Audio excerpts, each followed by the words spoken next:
Muy bien, jóvenes, señoritas, buenas tardes. Vamos a empezar la clase que, como esta mañana les indicaba, solamente vamos a pasar una sesión, no vamos a pasar dos sesiones. Y también aclararles de que esta mañana he puesto bien claro de que para no tener ningún tipo de problema, eh, todos los que están inscritos en el Congreso sí tienen permiso, pero los que no están no pueden aprovecharse y decir que estaban, porque me van a pasar la lista que nos estaban. Entonces, en base a eso, va para tomar en cuenta. Por un lado. Por otro lado, antes de empezar la clase, también quiero aclararles de que mañana, sí, mañana está programado el, el parcial, ¿no es cierto? Entonces, sea lo que sea, un circular siempre ha salido de que habrá tolerancia para clases normales. Pero en caso de que esté programado un examen parcial, entonces se lleva nomás adelante, el Congreso no afecta en nada. Entonces, por lo tanto, cuidado que me estén diciendo, estuve en el Congreso y demás cosas, no hay permiso cuando se trata de examen parcial. Entonces, con esa aclaración, entramos a lo que es nuestro tema. Y la última clase habíamos visto todo lo que se refiere a lo que es la parte de lo que es el riesgo fiscal, ¿no es cierto? O la primera parte de este tema. Y la última parte habíamos visto lo que es el control de inversión fiscal y control interno. Entonces, a partir de ahí decíamos que en nuestro país, en Bolivia, se dice que el fiscal más se refiere a lo que es el manejo económico del Estado. O sea, estamos hablando de lo que son los recursos del Tesoro General de la Nación.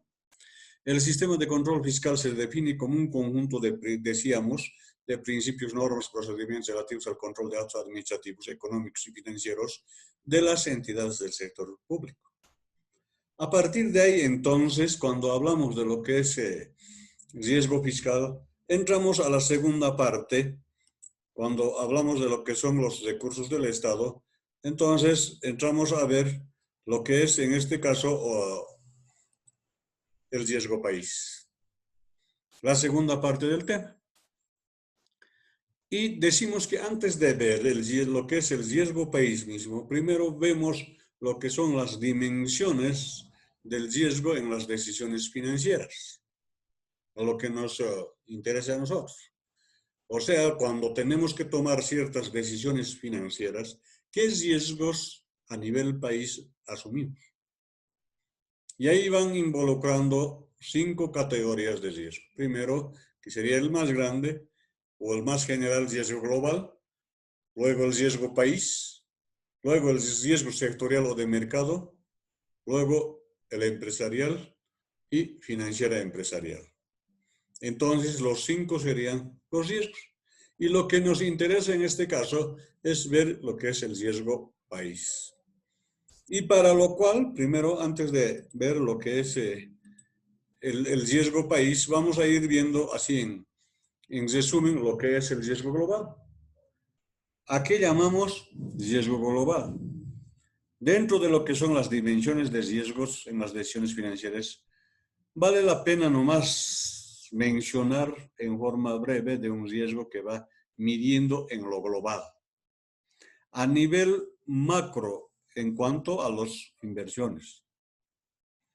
Y a partir de ahí, entonces, cuando hablamos de riesgo global, viene ese término de globalización. Sabemos muy bien que la globalización es un fenómeno complejo y multifacético.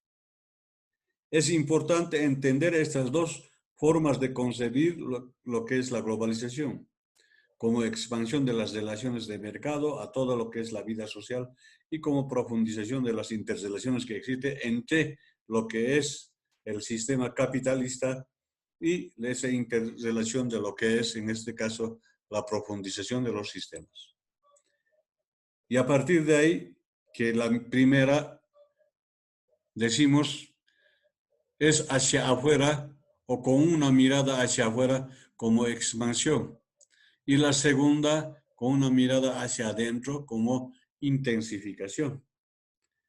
Entonces, cuando hablamos de la primera, que es hacia afuera como expansión, y la segunda, hacia adentro como intensificación, pero ambas De estos, cuando hablamos de estos, estamos hablando de relaciones de mercado, en este caso constitutivas, de modo de producción de sistema, quiera sea o no, capitalista.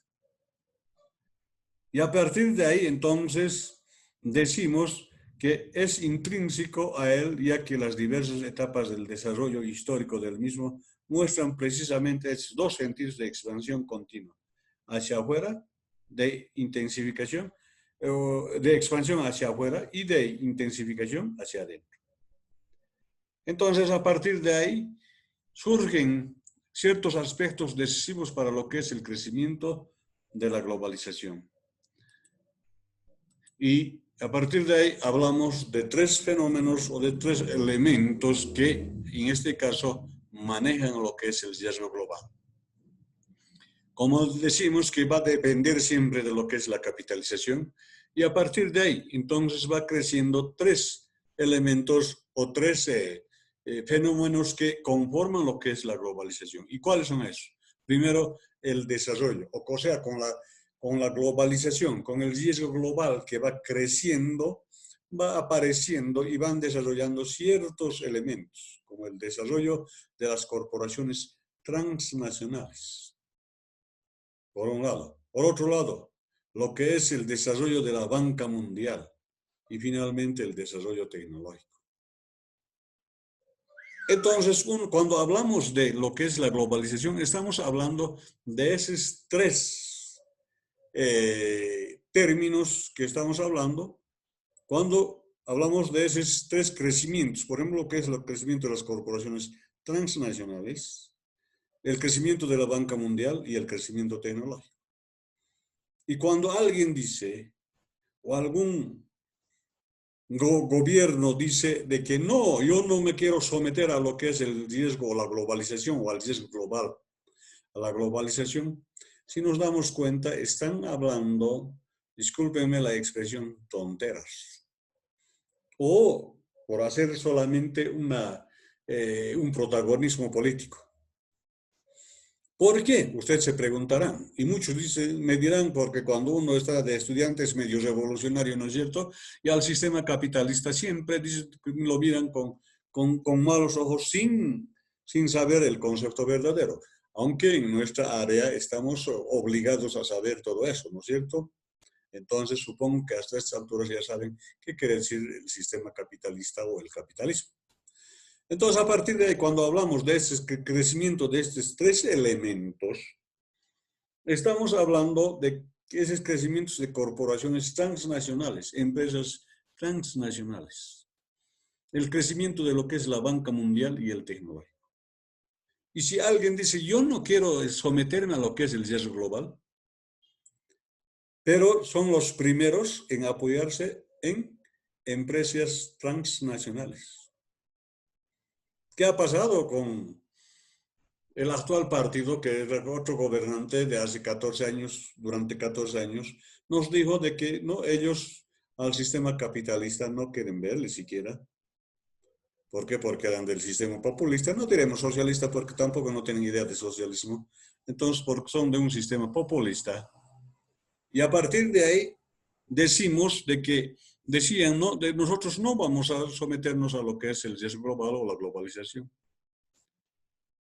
Y empiezan a eliminar lo que son las corporaciones transnacionales y empiezan a hacer otras corporaciones transnacionales, entre ellos la PDVSA. De yacimientos lo han ido votando algunas empresas transnacionales y han traído otras empresas transnacionales. Y si tendríamos que hablar de esto, hablaríamos mucho, porque inclusive los sueldos que decía que nadie no debe ganar más que el presidente, ha tenido que romperse ese decreto. ¿Por qué? Porque las corporaciones transnacionales no querían nadie ganar menos de 20.000 bolivianos. Yacimientos han venido de afuera, formados en corporaciones transnacionales que ganan 40, 50.000 bolivianos. Entonces, decir que vamos a trabajar sin el apoyo de las corporaciones transnacionales, estamos hablando a la tontera, discúlpenme así. El desarrollo de la banca mundial de igual forma. si no hubiera el Banco Mundial, Corporación Andina de Fomento, Banco Interamericano de Desarrollo y demás entidades financieras internacionales a nivel mundial. Bueno, pues sería tal vez triste la situación de los países en desarrollo. ¿Por qué? Porque la Banca Mundial va midiendo con ciertas medidas o indicadores. En este caso, estoy hablando de unidades monetarias. Tal el caso, por ejemplo, en América, el dólar es el que maneja. En Europa, el euro. Y en Asia, el yen japonés. Aunque los chinos digan lo contrario, pero no, el yen japonés es el que maneja. Entonces, así, de esa forma, se va manejando. Inclusive en nuestro Sudamérica hay un país que su moneda oficial es el dólar. Estoy hablando de Ecuador. Ellos no tienen su propia moneda. La moneda oficial es el dólar. Entonces, la banca mundial también va creciendo en ese sentido. Y hablamos de lo que es el crecimiento, el desarrollo tecnológico, peor todavía. Y ustedes van a ser, serían los primeros en chillar si dicen, bueno, nosotros nos hemos de alejar de lo que es la globalización, el riesgo país, con eso que nos están queriendo decir que no nos sometamos a lo que es el adelanto del desarrollo tecnológico. Ahorita mismo no íbamos a estar pudiendo pasar clases si no había ese adelanto tecnológico. Sistemas íntegros como Unión Soviética o como el Cuba están cayendo. ¿Por qué? Porque Cuba se ha querido mantenerse alejado de lo que es la informática, lo que es el Internet y demás cosas. Pero ¿qué ha pasado? En menos de 10 años se ha retrasado unos 30, 40 años por lo menos lo que eran primero en cuanto a educación y salud. Al final, como no hacen caso a lo que es el desarrollo tecnológico, bueno, pues lamentablemente la nueva ciencia en base a la nueva tecnología se ha ido creciendo. Entonces, cuando hablamos de lo que es la globalización, estamos hablando de esos tres crecimientos o desarrollos que se presenta dentro de lo que es la globalización. Las corporaciones transnacionales. Muchos dicen, ellos nomás están enriqueciendo, pero ¿qué van a hacer? Sin su dinero de ellos no podemos arrancar. Sin el apoyo de ellos no podemos arrancar. Lamentablemente se tiene que someterse a eso. La banca mundial. De aquí yendo al Perú, si no llevas en dólares, bueno, tu dinero de la frontera para más allá no sirve. O al argentino, a cualquier país, ¿no es cierto? Inclusive aquí adentro hay algunos relaciones contractuales, o sea, contratos, que son en términos de dólares, ¿no es cierto? Ahora el desarrollo tecnológico, peor todavía. No vamos a cesar todo lo que es el adelanto tecnológico. A ver, los internet, que los cierren nuestros celulares, que nos digan, no, ahora ya no va a llegar celulares y demás cosas, que es rato vamos a empezar a hacer marchas, no sé qué cosa, ¿no es cierto? Entonces, a eso se refiere lo que es el riesgo global. Entonces, a partir de ahí, empezamos a ver, ahora definir y entramos de lo más grande, que era el riesgo global, a lo más, no pequeño, sino que un poco más empequeñeciendo ya. Entonces entramos a lo que es la definición o hablar del riesgo país. Antes de un ejemplo concreto, quiero hablarles también de lo que es el riesgo global, cómo va afectando, en este caso, a las empresas nacionales. Por ejemplo, en una ocasión de esos, que siempre yo les comento este ejemplo, que ha pasado hace unos 3, 4 años atrás, a una señora simple, una pequeña panadería, lo pregunto, ¿no? Y la globalización primero no sabe qué era. Entonces son que nosotros dependemos directamente de lo que es la tecnología, lo que es el crecimiento de los transnacionales y demás cosas de afuera. Y ella me contestó diciendo de que ella no tenía que ver nada porque ella vive de su panadería y su panadería no dependía de la economía internacional. Y al cual lo preguntó, mire señora, ¿usted no utiliza harina extranjera? ¿Usted utiliza solamente de Emaparo? Ah, no, esa harina no sirve, sino que yo utilizo siempre la harina argentina. Ah, entonces, ¿de qué estamos hablando? Estamos hablando de transnacionales como Delicia, como no sé qué marcas hay de la harina, ¿no es cierto? Entonces, si pasa algo en la economía de la banca, dentro de la banca mundial, en la economía de Argentina, directamente a esa pequeña panadería del barrio lo va a ir afectando. ¿No es cierto? ¿Por qué? Porque utiliza una materia prima que es lo único de EMAPA utilizamos para mezclar, porque no sirve esa harina. Entonces, como verán así, pequeñas empresas parecería que no tienen que ver nada con riesgo país, pero sin embargo a la hora de tomar decisiones hay que analizarlo bien lo que es el riesgo global, perdón, el riesgo global. Ahora entramos a lo que es el riesgo país. Antes de tomar las decisiones, ¿cómo se presentan lo que es el riesgo global? Perdón, el riesgo país. El riesgo país es el riesgo que tiene un país frente a las operaciones financieras internacionales. En este caso, con lo que hemos tocado, los riesgos globales, ¿no es cierto? Afecta sobre la inversión extranjera directa y se suele medir a través de su prima de riesgo. El riesgo país es el grado de probabilidad de que un país incumpla con sus obligaciones en moneda extranjera. Se explica que el riesgo país es el sobrecosto de financiamiento que enfrentan las economías de mercado emergente como consecuencia del riesgo estimado que un Estado no cumpla con los servicios de sus pasivos. Tenemos varias empresas, entre ellas las sombrererías, las chocolaterías, que sus mercados también están afuera y ellos manejan en moneda extranjera. Tienen sus obligaciones en moneda extranjera. Entonces, a partir de ahí, que el riesgo país está muy interrelacionado con lo que es el riesgo global. Y por eso hemos hablado primero antes lo que es el riesgo global, antes de entrar al riesgo país mismo. Entonces, a partir de ahí, determina si en ese país existe un buen escenario para la inversión o no. Si el riesgo país es elevado, el riesgo de invertir en ese país va a ser alto. Entonces, a partir de ahí, decimos, cuando la prima de riesgo de un país es alto, el riesgo país también va a ser elevado. Existen factores que determinan un riesgo país. ¿Y cuáles son esos factores? Lo político, lo social y lo económico, que van a ir influyendo terriblemente en lo que es la prima de riesgo de ese país. A continuación vamos a entrar a ver esos factores, ¿a qué se refiere cuando hablamos de factores de riesgo país como político, social y económico? Y posteriormente vamos a ir también en un pequeño cálculo realizando a qué se refiere cuando, en este caso, el escenario para la inversión o no, si el riesgo país es elevado, el riesgo de invertir en ese país también va a ser alto. Cuando la prima de riesgo de ese país va a ser alta. Entonces, primero entraremos a ver lo que es los factores de riesgo. Entonces, habíamos mencionado que se dividen primero en dos, que serían los externos y los internos. Los externos, llamamos así factores externos, a la modificación de la tasa de intereses de Reserva Federal de Estados Unidos. Si este aumenta, crece el riesgo país junto con el interés en las emisiones de títulos emergentes.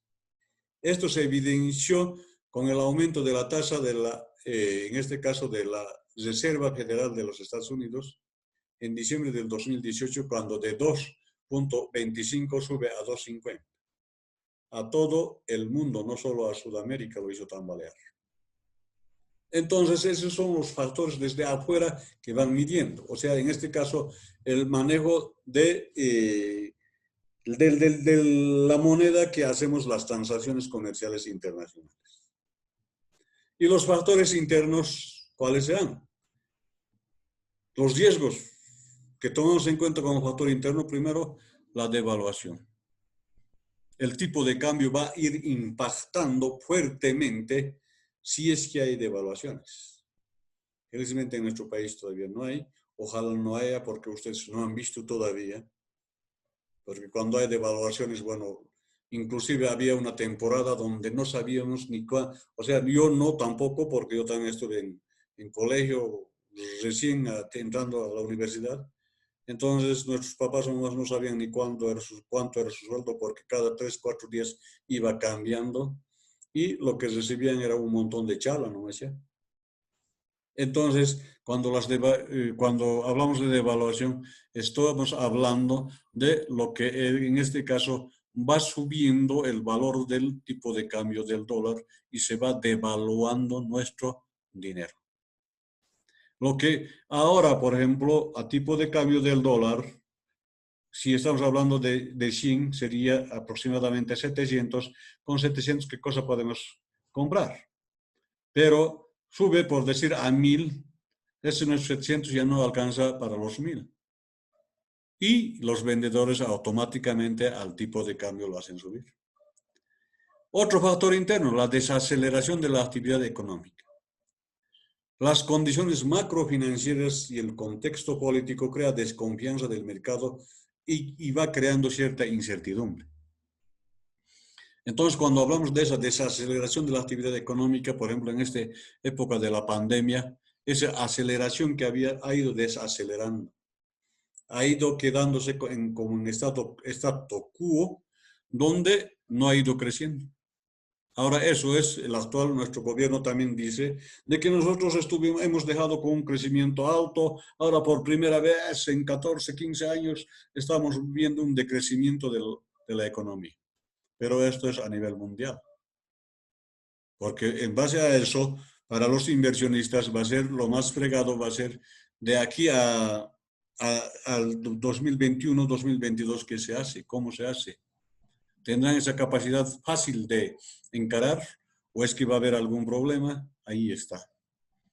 Y a partir de ahí, cuando hablamos de esto, más estamos hablando de lo que son recursos del Estado, ¿no es cierto? Y a partir de ahí, los primeros problemas en verse o inmiscuirse en ese problema vamos a estar los universitarios, la universidad. Y seguramente al año, tal vez cuando pase la pandemia y demás cosas, marcha tras marcha vamos a estar hasta que nos aprueben nuestro presupuesto y hasta que nos den un mantenimiento de acuerdo a la norma. Entonces a eso llamamos lo que es la desaceleración de la actividad económica, o sea, que el crecimiento de la economía en vez de crecer ha ido decreciendo. Otro factor interno que es también riesgoso, el aumento de la deuda. El Fondo Monetario Internacional entró a la escena con líneas de financiamiento buscando la estabilidad económica, pero generó costos políticos. ¿Qué quiere decir eso? Muchos, ¿no?, del pensamiento socialista dicen, no, el Fondo Monetario Internacional es el enemigo y demás cosas. Y del pensamiento del sistema capitalista, no, ellos son los que nos van a dar dinero y demás cosas. Pero al final, cuando si analizamos, lo único que ha habido es, uno se pregunta, ¿no?, durante esos 14 años que ha habido bonanza económica, ¿y por qué entonces aparece nuestra deuda? Un crecimiento en la deuda. ¿Y a quién se debe? Al Fondo Monetario Internacional. Y cuando una temporada, 11 meses estaban fuera del gobierno, el Fondo Monetario Internacional es el enemigo del pobre y demás cosas, ahora el actual gobierno de nuevo está empezando a tocar las puertas del Fondo Monetario Internacional para buscar créditos, para buscar deuda. Y va a seguir aumentando nuestra deuda. En la época de Banzer, ¿sabe qué decían nuestros papás? Y cómo se decía, cómo se creía a nivel cuando, no es que se creía, sino que de acuerdo a los cálculos que se hacía, de mi hijo, su hijo o su nieto ya van a ser debiendo, deudor. Y después cuando llegó el año 2000, el año del jubileo, el Papa Juan Pablo II, que ahora ya no es Papa, sino es San Juan Pablo II, hizo participar a la iglesia y logró esas condonaciones. A todos los países del tercer mundo nos condonaron, por tanto, nuestras deudas no llegó a cero, pero gran cantidad fue bajando. ¿Por qué? Porque los del G8, los países del G8, nos perdonaron nuestras deudas. Ahora, personalmente, yo me pregunto, debemos un montón de dinero a China y China nos perdonará. Hay que ver.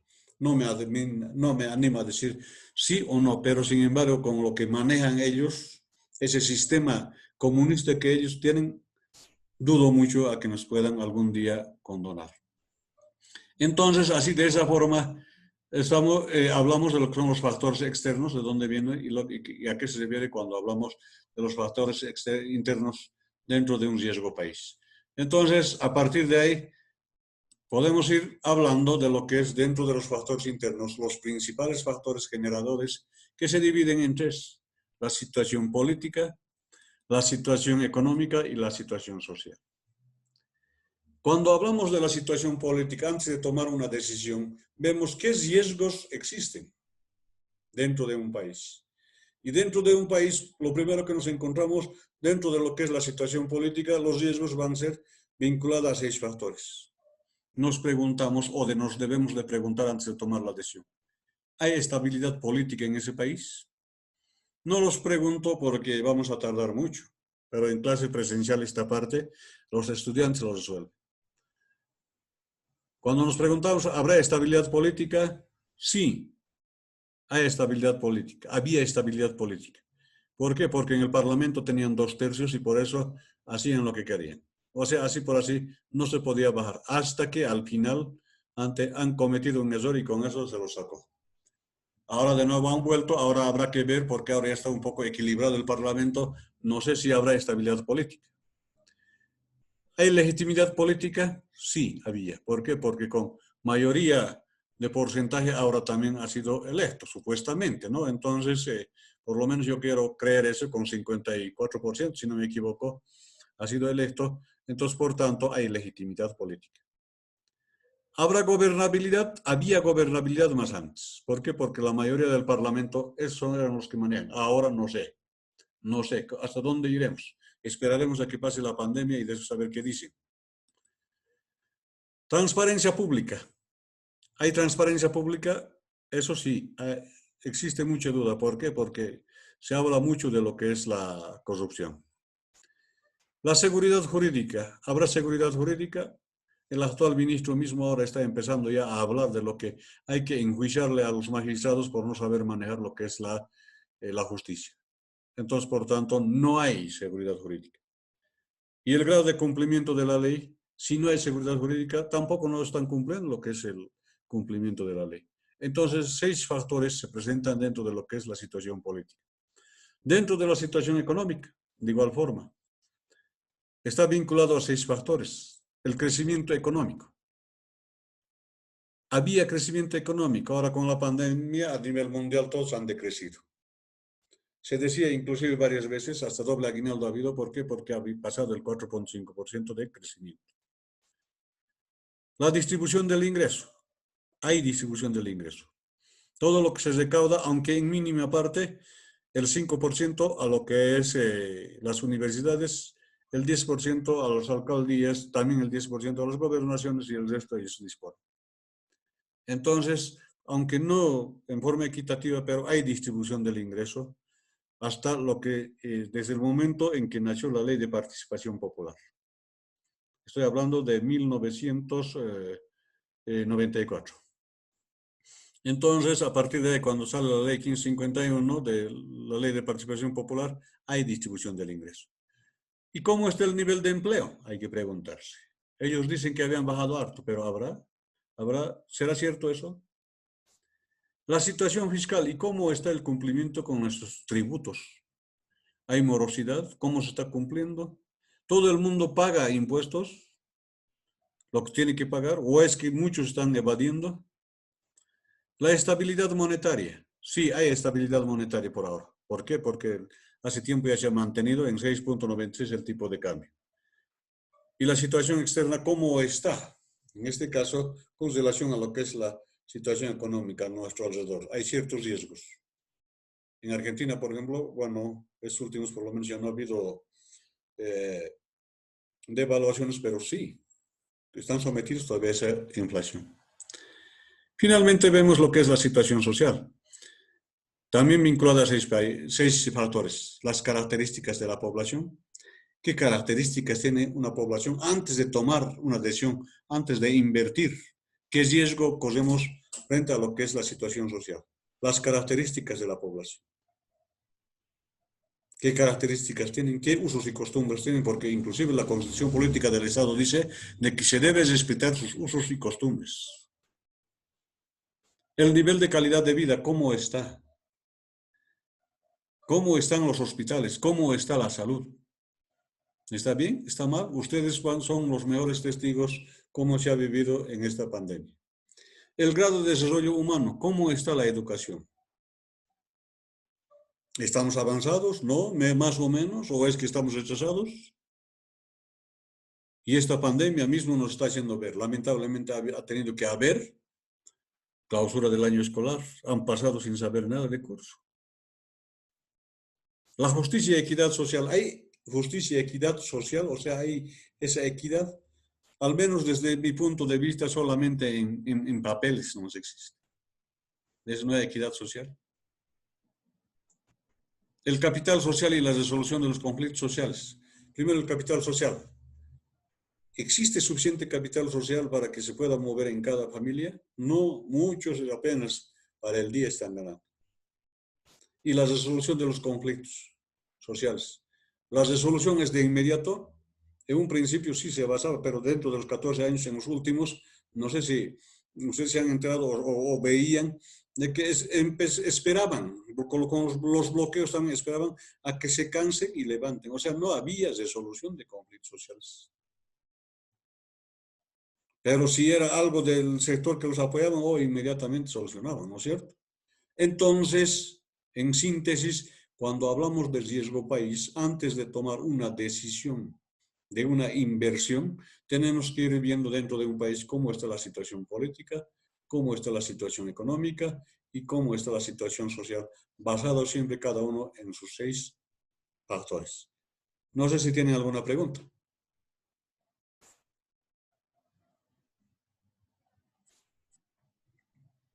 Muy bien, en vista